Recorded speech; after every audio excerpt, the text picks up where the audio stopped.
Welcome to the STARS program, seniors taking active roles in society. And now, here's your host, ANITA FINLEY. Joe Karp, you always come right after all this excitement, and I have to tell you, you are as much a doctor or a dentist as we just had on our show, because you do save so many people's lives in so many ways. And I tell you what I did, I couldn't wait to talk to you today. It seems, Joe, I don't know how long you've been doing this, maybe 5 years, about talking about Medicaid and how you can help people, the veterans, and all of a sudden it's like it's just been discovered. And I keep saying, but if you'd listened to Joe Karp, you would have heard about this years ago. We've been talking about it over 15 years. Oh, 15? Oh, sorry. By the way, speaking of saving lives, I'm going to make a comment about something Dr. Mencia said, because Dr. Mencia is always very nice. He says what he does, but he never says what somebody else does that's wrong. So I'm going to give a tip to your listeners.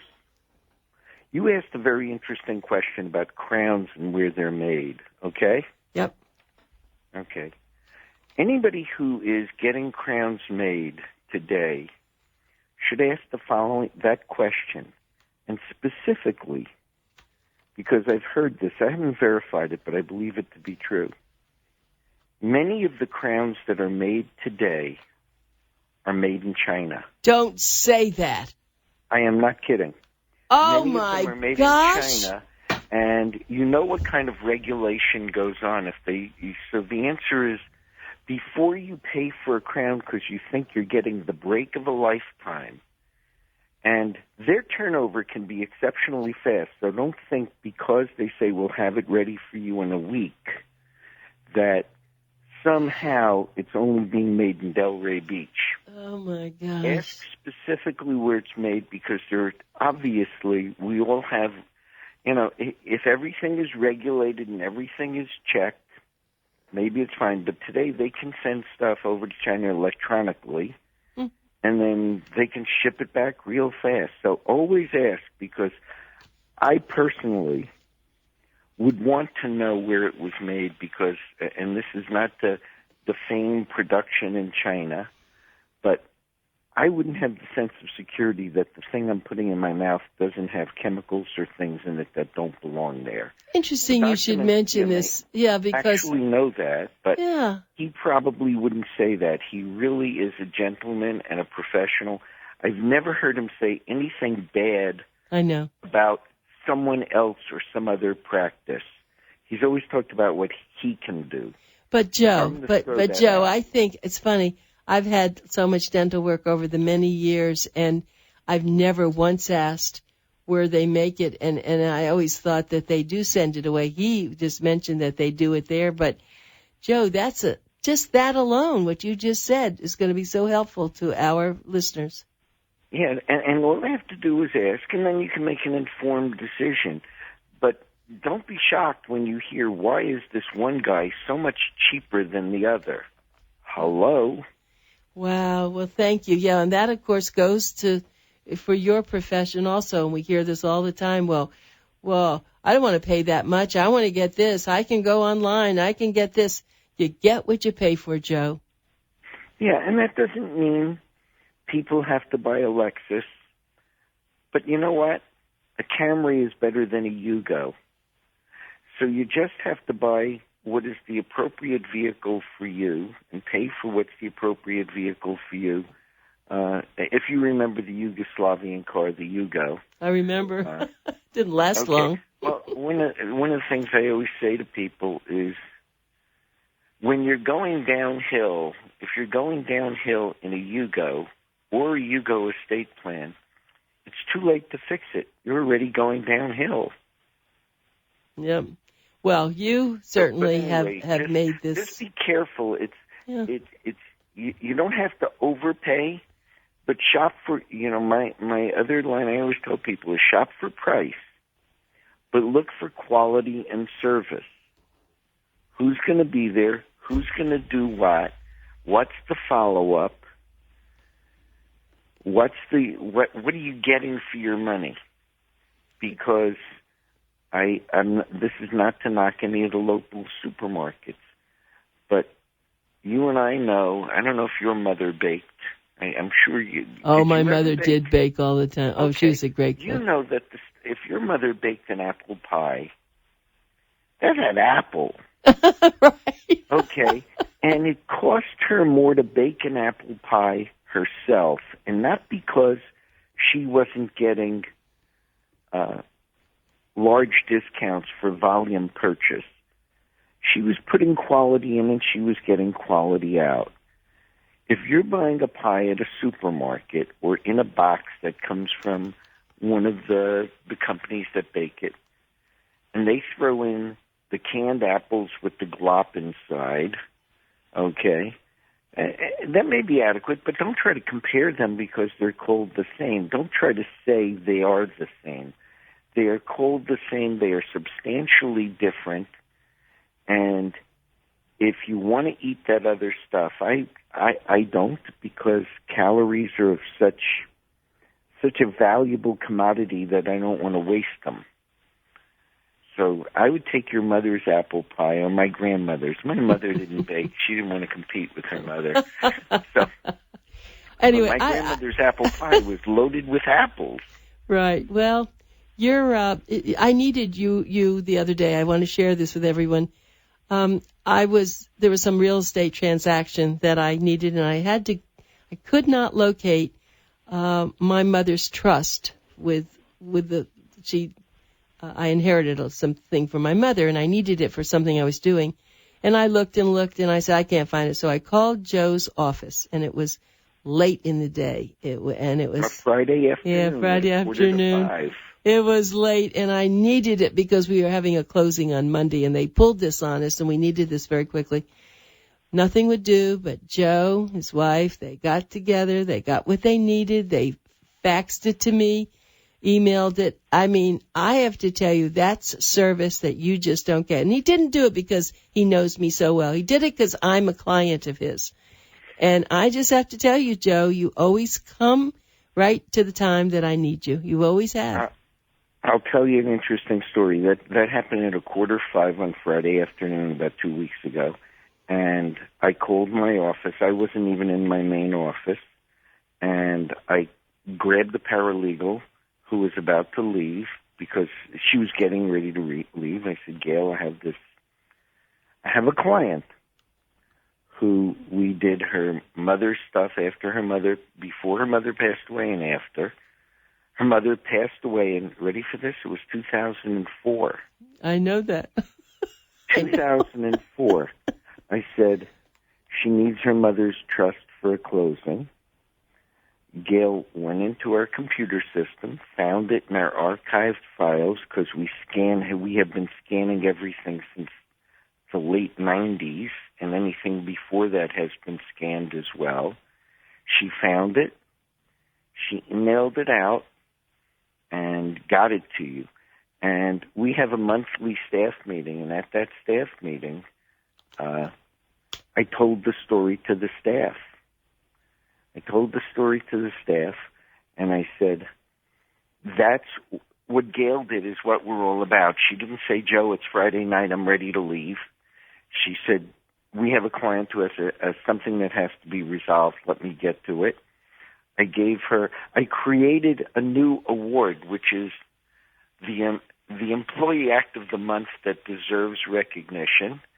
Gave her a nice gift card for having done it. She cried. She was so thrilled.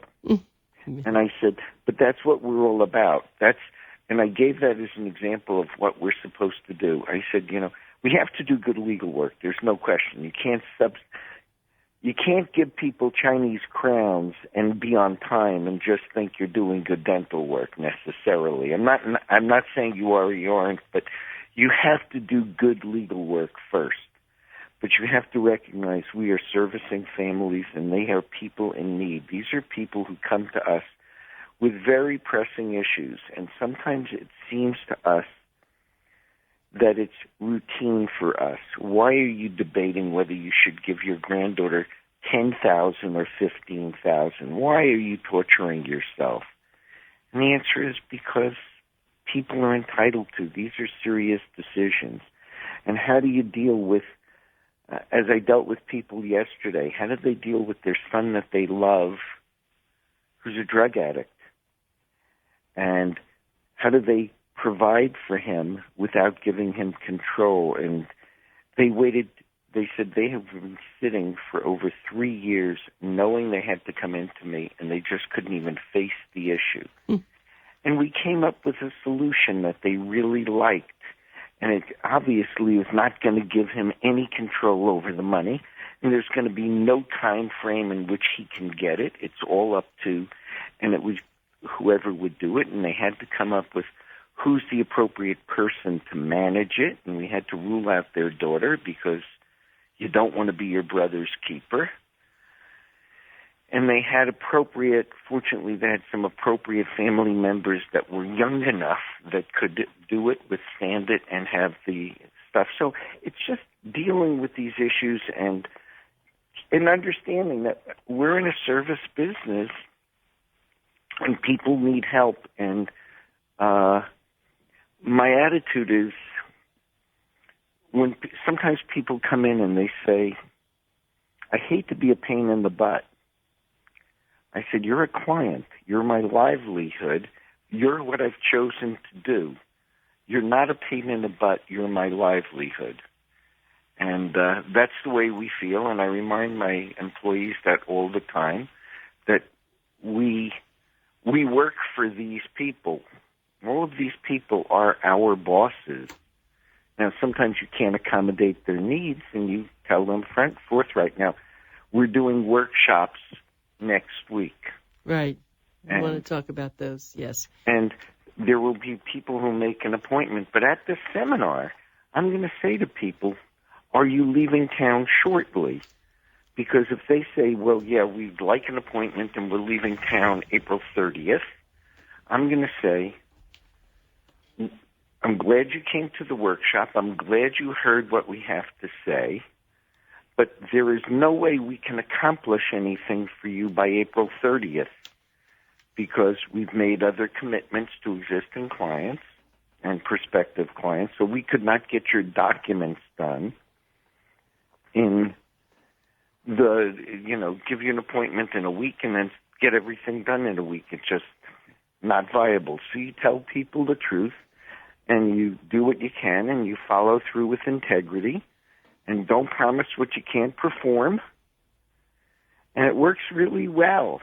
That's why we've been around so long and growing. We're adding another attorney, so we'll have amazing, 1, Joe. 2, 3, 4, 5 lawyers and myself, 6 lawyers. So all doing estate planning and elder law and Medicaid planning and VA benefits planning.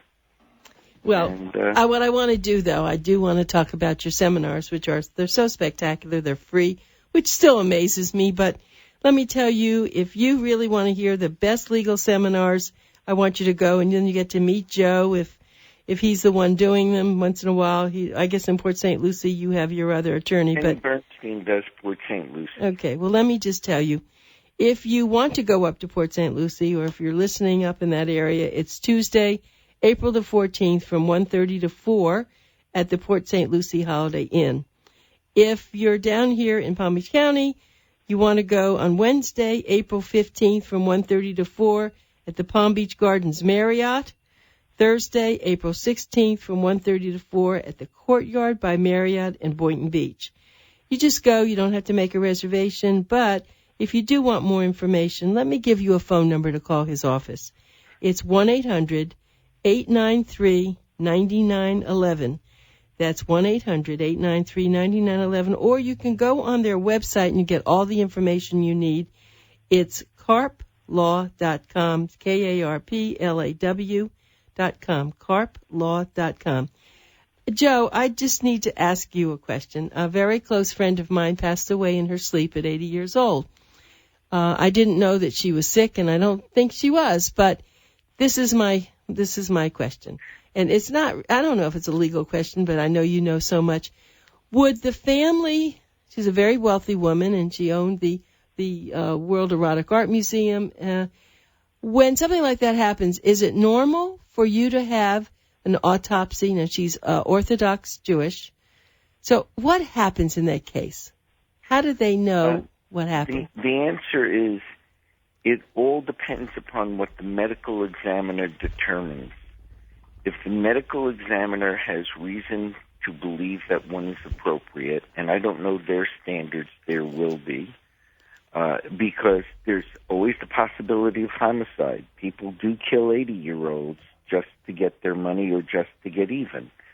So it really becomes a medical examiner's determination.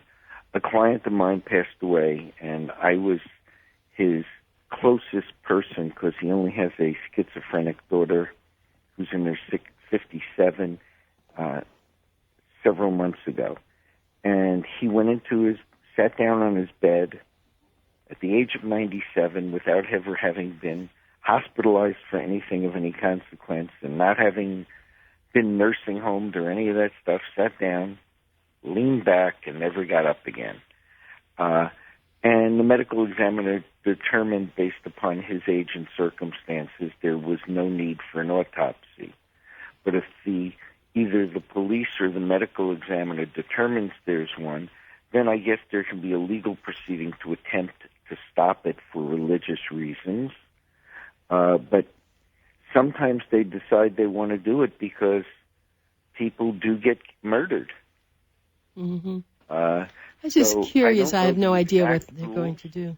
But I don't know the exact determination. I would assume, I know they won't cremate right away automatically because of that, because they want to make sure if there's an issue that there's no cremation. But I'm not sure of the exact rule as to how the medical examiner makes that determination.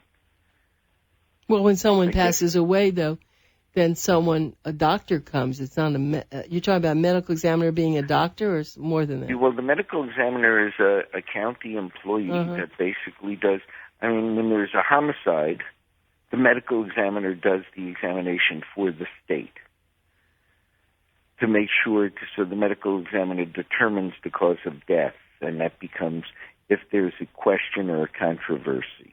I see. Okay, I'm just curious. Ground rules. I'm not sure what their ground rules are. And obviously in the Jewish religion, for the Orthodox, an autopsy is verboten. Ah, that's what my question was, right. And I don't know where the rules of the state investigation supersede religious rights of the decedent and the decedent's family. So there's, I'm not sure where all of that interplays, and it's one of those classic legal dilemmas where we're discussing religious rights versus legal rights, the state's duty and the religious duties, and how they match and mix and match, as we've seen interplay in Indiana this past couple of weeks. Which is a very interesting thing because just the Indiana thing, just as an aside, it's very interesting. For tax purposes, a corporation is a person, okay? And for Mitt Romney's purposes, a corporation is a person. But you and I both know that a corporation is not a person in the real sense. It doesn't have a heart. It doesn't have a son or a daughter or a husband or a wife, a mother or a father. I have a simple question. How can a corporation have a religion? So if a corporation, unless it's owned by a church or a synagogue, can't have a religion, how can a corporation discriminate based upon religious beliefs? So I just have that dilemma because I understand. And if you say, well, the owners of the corporation have religious beliefs, well, if they want to get I don't think they should have their cake and eat it too. If you want to have your religious beliefs, then don't hide behind the shield of a corporation for tax purposes and liability purposes. Just say, this is Joe's Florist Shop. I'm Joe, and I don't want to sell flowers to such and such. Right. Don't say this is Joe's Flower Shop Incorporated, and Joe, as the owner of the stock, doesn't want to. But he wants all the other governmental protections. Anyway, it's just your question raises all of those interesting dilemmas, which is why I actually love law. So wait, I have to ask you now. Let's say you had a client, and you're so good at this. Your clients, you know everything about them. You're not one of those You don't go into a computer and just fill out wills and trusts. I know that. Oh, no, I know these people. That's right. So the first thing I say is I got to figure out who you are, you got to figure out who I am, and I got to understand who your cast of characters are. Exactly. So this is my question. Now, I happen to know her, and even though I know her family, they've been very close, and they all have a lot of money. It's not that one has all the money and no one does. Whether there's a motive or any of that. But I just want to say, so if you're the lawyer, would the police or would anybody investigating, if they come to you and ask you about the familial relationships, but you as a lawyer is all confidential, you can't really discuss it, can you? No. No. Interesting. No. In fact, when people retain me, one of the things in the retainer agreement is with whom I can breach confidentiality. And they say, well, why would you want to breach confidentiality? I say, well, if your daughter calls up and says, my dad's in the hospital, who's in charge of his health care decisions? He never gave us the paperwork. And by the way, everybody give copies of your health care paperwork to whoever's supposed to be in charge. And if the people who think they're obviously in charge are not in charge, let them know as a courtesy. Suppose you don't want your daughter in charge, but she's the bossy type and she thinks she's in charge, but you've actually named your sister. Don't have them fighting when you're sick. Let your daughter know I've made a decision that your aunt is in charge, and give your sister a copy of the papers and give your daughter a copy, because otherwise when they call up, I say, I'm not authorized to discuss this with you.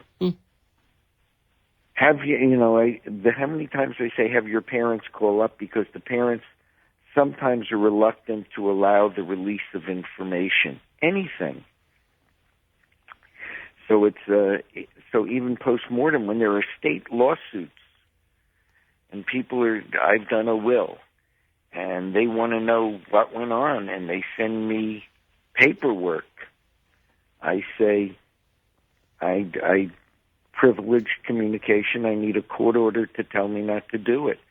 One of my clients did some paperwork in estate planning, and subsequently, having nothing to do with me, somebody moved for a guardianship and they were found to be incompetent, and there was a guardianship.